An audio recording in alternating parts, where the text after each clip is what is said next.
6 June 2026 আজ সন্ধ্যে থেকে এক বিরল এক যোগ তৈরি হচ্ছে, যার নাম মৃত্যু পঞ্চক যোগ, যেটা 11 জুন পর্যন্ত চলবে।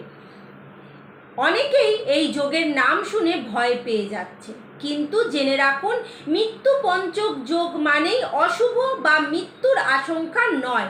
জ্যোতিষ শাস্ত্রে যখন চন্দ্র ধনিষ্ঠা, শতভিষা, পূর্ব ভাদ্রপদ, উত্তর ভাদ্রপদ, রেবতী নক্ষত্র এই 5টি নক্ষত্রে প্রবেশ করে, এই যোগের সৃষ্টি হয়। এবং আজ শনিবার, আজ থেকে এই যোগ শুরু হচ্ছে বলে এই যোগের নাম মৃত্যু পঞ্চক যোগ। এই সময় নতুন বাড়ি করবেন না, নতুন বাড়ির যে ছাদ ঢালাই হয় সেটা করবেন না। অবশ্যই কোনো শুভ কাজ এই সময় করা উচিত নয়। দূরে কোথাও যাত্রা করা উচিত নয়। গুরুত্বপূর্ণ কাজ যদি কিছু করার থাকে এই সময়টা কিন্তু এড়িয়ে চলতে হবে। এবং এই সময় অবশ্যই প্রত্যেক দিন শিবের পুজো করুন, মৃত্যুঞ্জয় মন্ত্র এবং 108 বার ওং নমঃ শিবায় মন্ত্র জপ করুন।